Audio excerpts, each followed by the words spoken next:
Hello guys, this is Richard Rich TV and welcome back to my channel. But before I start the devotional guys, I'd like to shout out the following person or channel na nagpunta rito at nag-join sa devotional. Shout out and God bless to Heaven's Hope TV or SSC TV of Korea, to Connie Vlog, Jans TV, Pimbert Tolpo, Michael Aburita, Ken Mondero, Yubacoteco, Bon Anthony Balmoria, Ben Lawrence Chonko, Prince Dog, Rian Cedric Bersaga, Chriser Claire Orias, Faustin Goldie Francis Lyco, and Mystified. Shoutout na rin sa mga hindi nakisabay na manood sa devotional but still napunta pa rin dito para manood at makinig sa devotional. God bless us all, guys.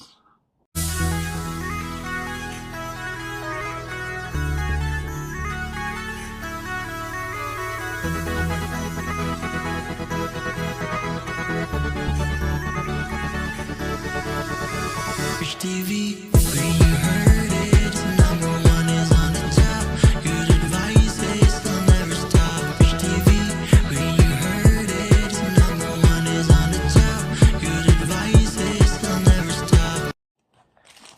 Hello, kumusta yung Sunday natin? Nakapagsimba na ba ang lahat, no? Hoping talaga kasi Sunday is the first day of the week, and of course, we need to start our week with God, no? Para sa first week pa lang, blessed na tayo until the end of this week. Kaya let's always start our week with God, and of course, end our day and our week also with God.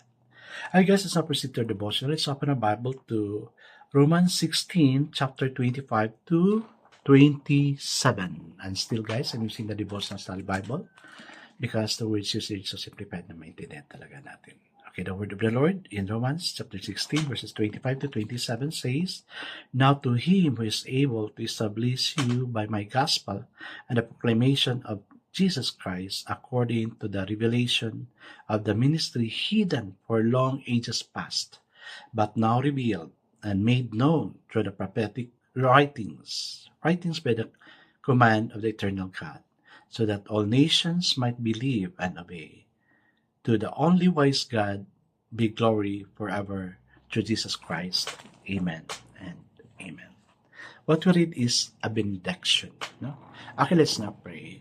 Yes, Father God, that's what usually the minister is saying before the end of a service sa pagsimba namin. Father God, a benediction, a blessing entrusted for us. Thank you also, dear God, for blessing us, O Lord God, instructing and giving us your blessing in any way, O Lord God, sa araw-araw na ginagawa namin sa buhay namin, O God. Thank you that you are our safest place. Thank you that you are our gracious God na nagbibigay ng mga pangangailangan namin, O Lord. Bless us all, O God, and we claim of your benediction unto us. Sa mga baguhan ngayon, bless them, O Lord God, nandito. Even to my old friends nandito, O God. Thank you for loving us. Thank you for blessing us. Amen and amen. The focus verse for this evening, guys, is found in Romans 16:25, and it says, according to my gospel. Hindi na yung buong verse ang binasa, but yun, according to my gospel. So, the title of our devotion for this evening, guys, is My Gospel. My words. Words of the Lord. Authentic witnessing requires a gospel that is personally and passionately ours. Paul spoke of my gospel. What is yours? Well, wala ako, but the words I'm sharing, because this is also a gospel when I share, it's not my word, but it's God's gospel. It's not me who is talking, but God is just using me as a mouthpiece to share His word through this platform. Okay. The word gospel means good news. The word in Greek, euangelion, had three uses in ancient times. It meant the bearer of good news, the good news itself, and the reward given to the bearer of the good news. Oh, tingnan mo. May reward yun nagsishare ng word. That's why you share God's word also. So you can receive God's reward. All these have meaning to us. We are the communication of the good news of the life, message, death, reconciliation, and resurrection of Jesus Christ. What He accomplished for our salvation, eternal life, and abundant living is the content of our good news. He Himself is our reward. Amen. Reward natin siya kasi we must need to have Jesus Christ in our heart. The gospel contains the truth of what Christ did and does. It is the declaration of the promise of life as it has meant to be.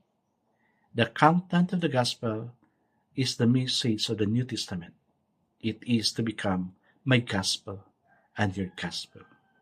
The gospel, according to you and me, is the gospel that He has ingrained into the thinking, understanding, action, and attitude. Biblical truth passed through the tempering of experience until it is an integrated part of us. We're not only to believe the good news, but also to be a good news incarnate, the gospel on two legs, walking. Only our gospel can make us contagious witness today. Amen and amen. Yes, guys, no, for me, I'm sharing the gospel, and this is what I'm also doing. Because I promised God to serve Him in my life, to serve people. I started serving God when I was in grade 5, 11 years old. And until this time, I praise God for this platform na since the pandemic. Hindi na ako nakapag-preach sa mga churches, but this is what I'm doing is not preaching, but sharing the gospel through devotional. And I know you learn. Guys, sana na if you are here, don't forget to hit like and share kasi kailangan din ni YouTube pala yan. Kunti lang kasi nagla-like. Hit like nyo yan. At thumbs up dyan. Kaya si Pastor SSC2 of Korea, yung sinasabi niya, tamsandan. Pero it's not tamsan, Pastor, but it's thumbs up. That means I hit like. So, yun. My prayer is na after this devotional, let's think of the word being shared and apply it to our words, to ourselves. How would we live according to the word being shared to us? Yan talaga yung prayer ko. And then, sa pagtulog natin, God would give us peace. He could gain strength for tomorrow's activity. Di ba? Yan yung parting words ko. God bless us all. That we may have a good night rest so we could gain strength for tomorrow's activity. Benediction din yan, di ba? Kagabi, the other night, we talk about benediction. And my benediction to you is, God bless us all, guys, because I know God surely blesses 10 times better. Yun. And that's my desire for you. That God would really bless us 10 times better. And that's the gospel. Oh, guys, let's now pray. Father God, the people around us need good news that is personal and new to us. Help us, give us knowledge, wisdom, and understanding on how to share your gospel to these people. Amen and amen. Yes, guys, we need to become a blessing for others.